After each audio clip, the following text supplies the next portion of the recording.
For some students, college is the first time they're taking control of their finances. Easier said than done. Terralyn Rose, Financial Fitness and Coaching Manager, Cal Coast Credit Union. Good morning. Thanks for being here. Thank you. It's always that moment. I remember still my first week at college, the table with the credit card. Oh yeah, I'll sign up. Do they still do that, by the way? Not as much because they have to have income to do that. Really? Yes. Oh man, how did I get a card back then? They didn't have that rule. I love that rule. What sort of challenges do you see students having in college? Well, they don't really understand the cost of living. Of They're everything. kind of thrown into the adult pool without any floaties, and so really have a hard time understanding how to build good credit or how to get credit. And then just they get handed these big sums of money from loans or scholarships, and they're not taught how to budget, so it doesn't end through the entire semester. And then they have the financial stress on top of the stress of studying. I'm not trying to throw people under the bus, but why is that? Is that on the parent? And I'm there with them. I was like, I should be teaching my kids too, but is that on the parents to maybe prepare their children better for financial literacy or however else you want to use it? It would be good, but there's a lot of people who don't understand how to build credit, how to budget. It's a common issue in our life. We're not taught how to do that. Luckily, that's a new rule. We're going to have some financial literacy. That's a requirement for graduation, but it hasn't been up until now. So how can parents help? Maybe if they're not good with finances either, maybe they can go find someone recognizing this is an important tool. Absolutely. Figure out a way to teach. Maybe the parents can learn something too. Well, that is one of the free services we provide at California Coast Credit Union. We feel it's really important for financial education, teach our community how to budget, how to build credit. So that's what we're here for. Let's talk about your credit score, because ever since forever, your credit score is everything. It's the only thing that matters if you want to buy a car, if you want to buy a house, if you want to do anything.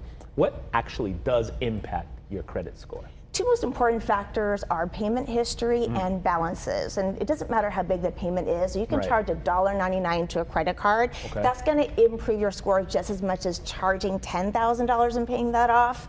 And you don't have the stress of $10,000 hanging over your head, right? And then the important part is it's a common misconception that you have to have balances on a credit card, which is not true.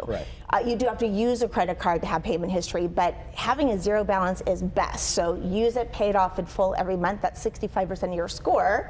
And then 15% length of history, 10% variety of debt, and 10% new credit and how many times you apply. So putting stuff on a credit card, but then paying it off, they're not going to penalize you for that, right? Because they're doing a good job. Yeah, that's the most important thing. And ideally, you pay it off in full every single month, have a zero balance. This is an old wives' tale, like opening and closing a bunch of cards. Because I wanted to close my one or two cards I don't use anymore, and my wife said, oh, that's going to impact your credit score. Is that true? Yeah, closing that credit card is going to lose that length of credit history, which is 15% of your score. You want to keep that open to grow that length of history. Even if it's not being used? Even if it's not. Well, if you don't use it, you don't have payment history, which is 35% of your score. So you have to make sure you use it, but pay it off. That's the most important thing. You can charge $1.99, Google Play, pay that off, and you're going to get that payment history that's going to help build your score. Is it best to use a variety of cards? Because now you have these rewards cards, and people tend to put everything on that one card.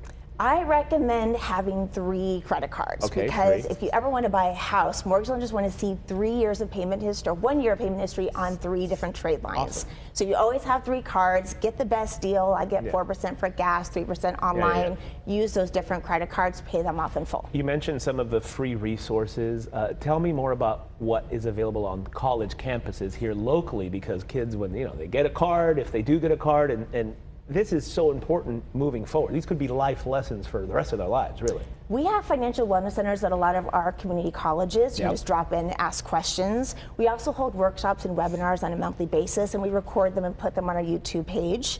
We also have a wonderful financial wellness resource called Enrich. If you go to calcocu.org/enrich, create a money personality profile, you're going to be able to get targeted information on credit, debt, buying a car, buying a house, investing. It's amazing. And then we also just opened our new Cal Coast Credit Union at San Diego State University Financial Literacy, where students can drop in. We've already helped thousands of people help with their finances. I love it. Any other tips you want to give? Maybe parents could. I think parents would benefit just as much, is what I was saying earlier. We could all learn a thing or two. A little bit. I think students need to wave that student ID card around everywhere. Ask for the discounts, because you can get discounts on oil changes, on cars, on entertainment, on shoes. It's fantastic how many there's out there.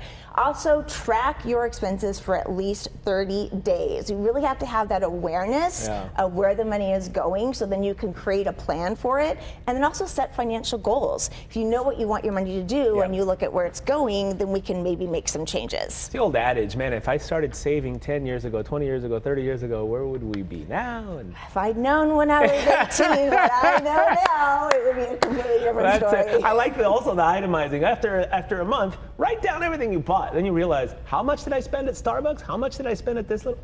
Oh my God. Did you know DoorDash, they charge more for the item when you go on their app than if you just go in person, and then you pay the delivery fee, and then you have to tip the driver. It was $26 for a $10 salad. I could go to grocery outlet and get 5 salads for $25. Way better. Teralyn Rose, you got it all. I love it. Calco's Credit Union, thank you so much for the time. Thank you for Good having information this morning. All the information, again, is on our website as well, fox5sandiego.com.